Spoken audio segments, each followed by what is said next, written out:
ठीक आहे. नाशिकमध्ये आदिवासी आंदोलक पुन्हा आक्रमक झालेले आहेत। आयुक्तालयाबाहेर त्यांनी आंदोलन पुकारलंय। आपले प्रतिनिधी त्या ठिकाणी आढावा घेत आहेत। नाशिकमध्ये आदिवासी आश्रम शाळेतील वर्ग 3 आणि वर्ग 4 वरील रोजंदारी शिक्षक पुन्हा एकदा आक्रमक झालेले आहेत। गेल्या 35 ते 36 दिवसांपासून नाशिकच्या आदिवासी विकास आयुक्त कार्यालयाबाहेर या सगळ्या शिक्षक कर्मचाऱ्यांचं बेमुदत बिऱ्हाड आंदोलन सुरू आहे।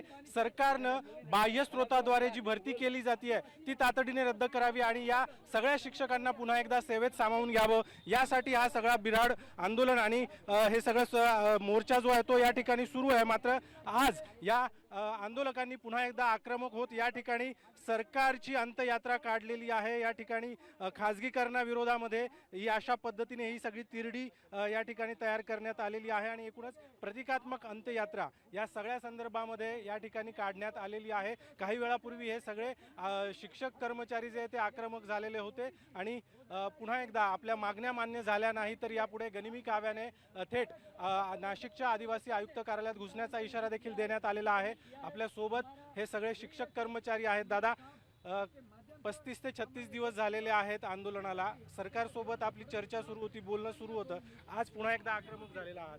आज 36वा दिवस आहे। आम्ही महाराष्ट्र शासन आदिवासी विकास विभागाकडे मागतोय काय? वर्ग 3 वर्ग 4 कर्मचारी यांच्या रोजंदारी जुन्या पद्धतीने आदेश द्या, परंतु शासन देतंय काय?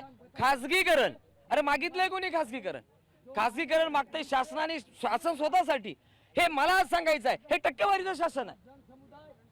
आम्ही खासगीकरण मागत नाही, म्हणून माझी शासनाला परत विनंती आहे, हे खासगीकरणाचं पत्र रद्द करून आम्हाला जुन्या पद्धतीने तासिका तत्वावर वर्ग 3 वर्ग 4 कर्मचाऱ्यांना हजर करा, अन्यथा आम्ही आता 3 वाजता अंतयात्रा घेऊन निघालोय। 5 वाजेपर्यंत शासनाचे कर्मचारी आम्ही ज्या मंत्री महोदयांपर्यंत किंवा ऑफिस पर्यंत माननीय मुख्यमंत्री महोदयांपर्यंत ज्या बैठका केलेल्या त्याचं इतिवृत्त आणि त्या बैठकीमध्ये काय झालं, आश्वासनाचं काय झालं, याचं उत्तर जर 5 वाजेपर्यंत आदिवासी विकास विभाग मध्ये बसलेल्या अधिकारी जर आम्हाला दिलं नाही तर मात्र आम्ही 5 वाजेपर्यंत वाट पाहू आणि 1 वाजेपर्यंत जर आमचा पूर्णतः कामावर जाण्याचा निर्णय जर या शासनाने दिला नाही तर छत्रपती शिवाजी महाराजांच्या गनिमी काव्याने आम्ही आदिवासी विकास विभागामध्ये आत कसं जायचं हे आम्हाला पक्का माहिती आहे। आम्ही आतमध्ये जाऊ।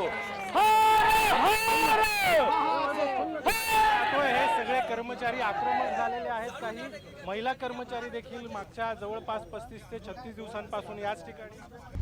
आता isakal.com आहे देशातील नंबर 1 ची मराठी न्यूज वेबसाईट। प्रत्येक अपडेटसाठी isakal.com ला नक्की भेट द्या।